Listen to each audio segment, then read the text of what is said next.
Magandang umaga po sa inyo lahat. Ako po si George Renner Jr. Kasama ko po si... Ako po si Kuya Gizel Binimal, galing po sa Tan Emerald. Salamat po sa iyong oras po. Ngayon po, ang unang katanungan is, anong pinakamahalagang natutunan mo sa paggamit ng wikang Filipino sa larangan ng edukasyon? Yung pinakauna ko pong aral galing sa paggamit ng wikang Filipino is yung kailangan natin para sa yung knowledge natin, yung kailangan na knowledge para sa gramatika. Kasi po, kung may gusto po kayong ipahayag, kailangan may kaalaman po kayo sa lingwahe. For example, Filipino po. And across languages po, for example, English. May iba't iba pong paraan para ipahayag yung nais niyong masabi. Kaya kailangan may kaalaman po tayo sa bawat lingwahe. Pangalawang tanong po natin is, magbahagi ka ng isang karanasan kung saan nakatulong sa iyo ang wikang Filipino upang mas maunawaan ang aralin. Para sa akin po, may naranas po ako sa wikang Filipino at sa wikang Ingles. Sa iba't ibang wika, may iba't ibang kultura po tayo. So, for example po, sa English, yung pagiging polite, we use the words thank you and please. And tapos sa Filipino, yung ginagamit po naman natin is po and opo. Kaya para sa akin, mahalaga nga po yung kaalaman sa gramatika ng language. Sa iyong obserbasyon, bakit maraming kabataan ngayon ang mas komportable sa paggamit ng wikang Ingles kaysa sa Filipino? Sa napansin ko po, yung pinakaunang rason dahil is yung social media. Kasi po sa social media, halos Ingles lang po yung ginagamit nilang wika. Lalo na dito po sa SPIS at sa mga schools overseas. Kasi po puro English lang po yung ginagamit nila. Kaya kadalasan po English yung ginagamit kasi it's more global. Nakikita mo ba unti-unti yung pagkawala sa paggamit ng wikang Filipino sa panahon ng globalisasyon? Ipaliwanag mo sa akin. Nakikita ko nga po, lalo na sa mga kabataan kaya lalo na sa mga bata sa LM na paminsan nakikita ko, palaging ginagamit na yung mga English na salita. And bihira lang po yung Filipino. Lalo na po na kapag sa social media, binuksan niyo po yung iPhone niyo, TikTok, Instagram, Facebook. Puro English lang po yung ginagamit. Kaya puro English lang po yung natutunan nila. Kaya kadalasan English na nga lang po yung ginagamit. Salamat po. Ngayon, anong masasabi mo sa paggamit ng Taglish sa kabataan? Nakakatulong ba ito o nakakasama sa ating wikang Filipino? Para sa akin, nakakatulong po. Kasi ibig sabihin na lumalawak yung kakayahan natin, mga Filipino, para makipag-communicate sa iba't ibang bansa. Ibig sabihin na naging global din po tayo mga Filipino. Pero may mga bad effects din po naman ito kasi nawawalan din tayo ng appreciation para sa culture natin. Sa anong paano mo ipapakita bilang kabataan ang iyong pagpapahalaga sa ating wikang Filipino? So, una po malamang gagamitin ko po ito araw-araw at sa eskwelahan aralin ko po siya ng mabuti sana. Medyo mahirap naman po. And sa future ko po, nais ko pong ituro to sa mga kaibigan ko na hindi ko naman magtagalog, mga bata na hindi mo naman magtagalog, at malaki ko po yung kulturang Pilipino sa mga ibang bansa. And anong pananaw mo sa kasabihang ang wika ay kaluluwa ng isang bansa? Sumasang-ayon po ako dun. Kasi po, malamang yung wika po it's our way of expressing ourselves in our culture. Ito po yung ginagamit natin na salita araw-araw, and paraan natin ng pagpapahayag ng sarili natin mga mensahe at tiwala sa iba't ibang tao. Kaya, Ako po si Kuya Gabriel Margaret A. Ito naman si... Joseph B. Omega Jr. Ang unang katanungan ay, ano ang pinakamahalagang natutunan mo sa paggamit ng wikang Filipino sa larangan ng edukasyon? Para sa akin, yung pinakamahalagang natutunan ko sa paggamit ko ng Pilipino sa larangan ng edukasyon is yung casual na paggamit ng Pilipino sa bahay. Kasi noon, nung bata pa ako, parang hindi po ako gumagamit ng Tagalog na marami. Kasi hindi ako sanay, tapos mas sanay pa ako sa English. Pero nung napag-aralan ko yung mga Filipino na mga words sa mga subjects sa school, parang naging mas komportable ako. Magbahagi ng isang karanasan kung saan nakatulong sa iyo ang wikang Filipino upang mas maunawaan ang aralin. So, katulad na sinabi ko kanina, parang mas naging komportable ako sa Filipino. So, nung nag-aral ako sa isang subject sa English na hindi ko talaga naiintindihan, tinanong ko yung magulang ko. Pero hindi rin nila alam kung paano i-explain sa akin sa English, so ginamit nila yung Tagalog. So parang dahil pinag-aralan ko yung Tagalog, nagka-komunikasyon kami ng magulang ko ng maayos about sa larangan na alam nila. Sa iyong obserbasyon, bakit maraming kabataan ngayon ang mas komportable sa paggamit ng Ingles kaysa sa Filipino? Sa paningin ko, mas marami yung gumagamit ng English kaysa sa Filipino kasi yung English yung tinatawag na universal language. Tapos parang kahit saan mo na makikita. Galing sa TV, sa YouTube, importante yun. Kung sa mga TikTok, mga ganyan, parang karamihan na makikita mo is English talaga. So parang dahil doon, tumubo yung mga bata ngayon na yun yung environment nila na matutunan yung mga language, especially na yung age nila is yung isa sa pinaka-importante sa development. Kasi doon sila nagkakaisip anong nila, ang gagamitin. Nakikita mo ba ang unting-unting pakawala sa paggamit ng Filipino sa panahon ng globalisasyon? Ipaliwanag ang iyong sagot. Sa totoo lang, I think nakaka-relate din yung sagot ko kanina sa number 3 kasi sa globalisasyon, parang nagiging mas widespread na yung pinaka-sikat na language sa buong mundo, which sa tingin ko is English. So dahil doon, parang nawawala na rin yung paggamit ng Tagalog ng mga bata kasi habang lumilipas yung panahon, doon sila natututo sa mga TikTok, sa mga YouTube, sa mga TV kasi yun rin yung nakikita nila na ginagamit na language. So, Ano ang masasabi mo sa paggamit ng Taglish sa kabataan? Nakatutulong ba ito o nakasasama sa paglinang ng wikang Filipino? kung isipin natin yung noong pag-isipan na wala pa yung mga advanced na gadgets ngayon, yung mga tablet, mga TV, mga ganyan. Kung Philippines lang mismo yung iniisip natin noong kumbaga 1900s, sasabihin kong masama yung paggamit ng Taglish kasi parang halos pure pa yung paggamit ng Tagalog no. Pero kung mga nowadays na may mga globalisasyon, yung pinaka-main na language ngayon na ginagamit is English. So, sa palagay ko, maganda yung paggamit ng Taglish kasi kahit sa sitwasyon ngayon na maraming gumagamit ng English, mas nasasana yung mga bata doon, parang ginagamit pa rin nila yung Tagalog. At least, kahit mahirapan sila, dinadaanan nila sa Taglish para at least mabuhay yung Tagalog. Sa anong paraan mo maipapakita bilang kabataan ang iyong pagpapahalaga sa wikang Filipino? Sa bilang isang batang Pilipino, napapakita ko yung kahalagahan at appreciation ko sa wikang Pilipino sa paraan ng paggamit nito sa pang-araw-araw na sitwasyon.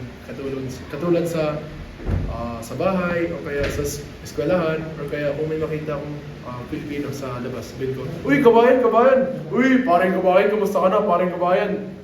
Tapos, pwede ko rin tuturuan yung mga foreigner friends ko, yung mga Tagalog phrases katulad ng "mahal kita", "kamusta ka na", "putangin na". Tapos, pwede ko rin i-apply sa buhay ko sa pamamaraan ng pagkaroon ng tanyag na karamdaman para sa wikang Pilipino. Ano ang pananaw mo sa kasabihang ang wika ay kaluluwa ng isang bansa? Sa aking palagay is yung nature of a language is yun yung pinaka-core ng bansa kasi kung titingnan mo yung lahat na bansa sa buong mundo, halos lahat may sariling lengguwahe sila. So parang masasabi mo na rin na yung language is yung isang building blocks ng isang bansa. Magandang araw sa inyong lahat. Ako po si Richelle Balitaon at ngayon kasama ko po Ako po si Arshad Sofia C. Calanda nagmula sa 12 Amitis. At ngayon po ay amin siyang papanayamin. Ngayon, ang unang katanungan ay, ano ang pinakamahalagang natutunan mo sa paggamit ng wikang Filipino sa larangan ng edukasyon? Okay, so ang natutunan ko sa wikang Filipino ay ito ay nakakatulong sa pag-unawa ng ating mga aralin, lalo na ito ay malapit sa ating isip at kultura bilang isang Pilipino at bilang estudyante natin. Magbahagi ng isang karanasan kung saan nakatulong sa iyo ang wikang Filipino upang mas maunawaan ang aralin. Noong nahirapan ako sa isang konsepto sa Araling Kalipunan nung ako ay junior high school, mas naintindihan ko siya nung ipaliwanag siya ng guro sa Filipino. At nagbigay din siya ng halimbawa upang mas maunawaan ko ito ng mabuti. Sa iyong obserbasyon, bakit maraming kabataan ngayon ang mas komportable sa paggamit ng Ingles kaysa sa Filipino? Sa tingin ko, ito ay dahil sa impluensya ng social media, entertainment at ilang asignaturang Ingles na ginagamit sa ating paaralan.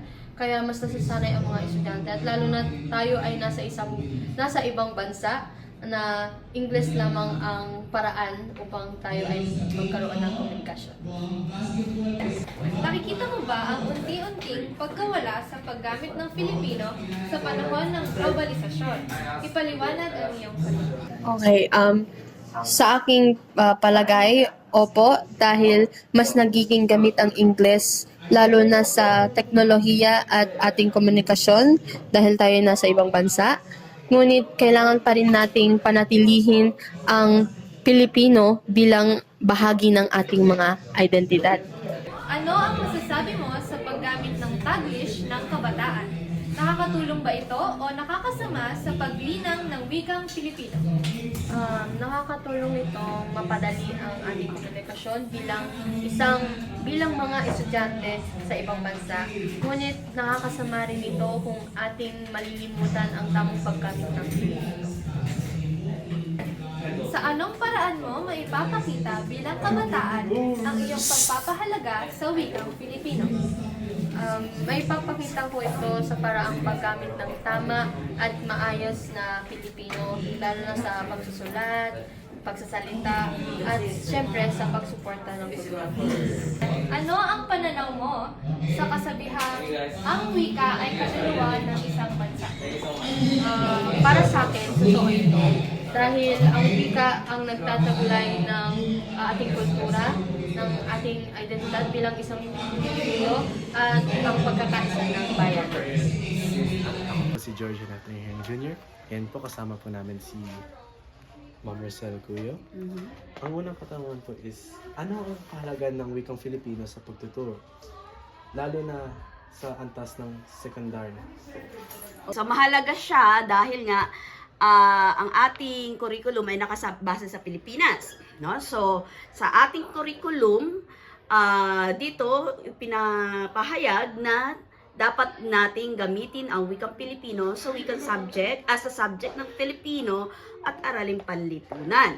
So kaya bakit binigyan ng importansya, no, ng curriculum na ito o ng Philippine curriculum ang wikang Pilipino? Dahil nga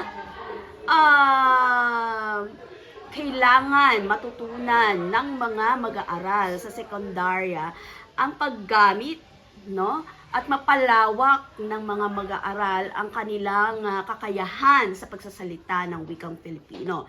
Dahil marami sa mga kabataan sa kasalukuyan na medyo nahihirapan, no,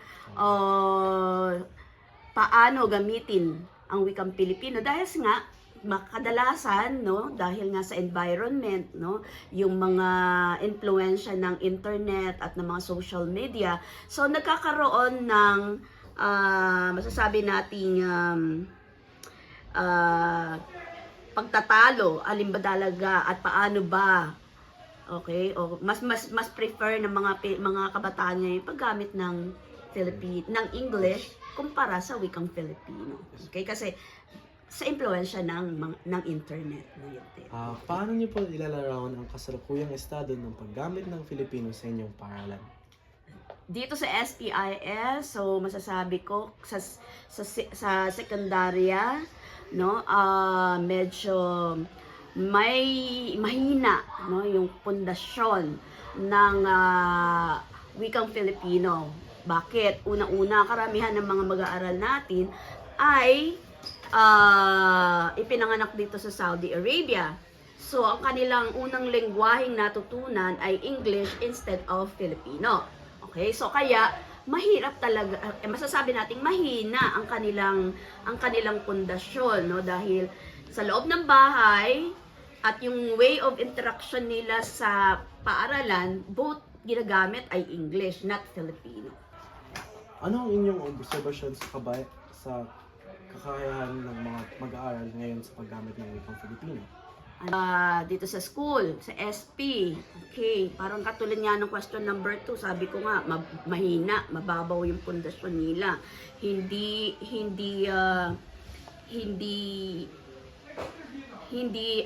malawak ang bokabularyo ng mga mag-aaral pagdating sa mga salitang Filipino, no?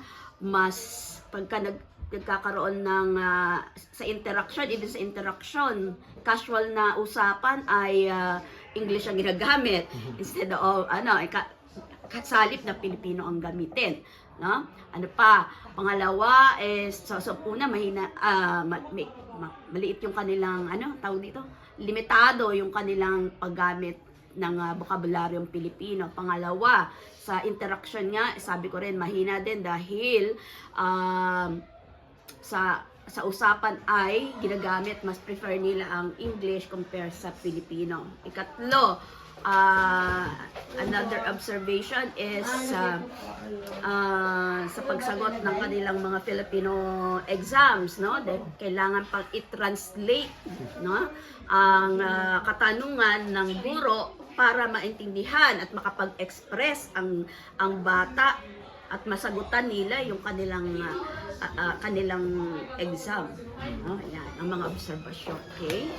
Anong mga hakbang o programa ang dapat isagawa ng paaralan upang higit na mapalaganap ang kagamit ng Filipino? Okay. Una, siguro unang hakbang is palaganapin pa ang paggamit ng wikang Pilipino. Ang selebrasyon ng buwan ng wika ay hindi lamang sa buwan ng Agosto, kundi buong taon siya dapat ini-implement ng eskwelahan, no? Okay? And pangalawang hakbang pwedeng gawin is yung mga non-speaker, no, ng Filipino, yung talagang 0 sa Filipino, is bigyan sila ng special class, no? Kumbaga, parang special class or mag-undergo ng tutorial, no? Kahit man lang conversation na Filipino conversation, ayan, okay, ibig sabihin interaction lang, no? Para magkaroon sila ng ideya paano ipakilala ang sarili nila sa wikang Filipino, kahit simpleng pagsagot sa mga tanong na oo, opo, o ganyan, no? Para ma-identify talaga nila yung sarili na sila ay Pilipino.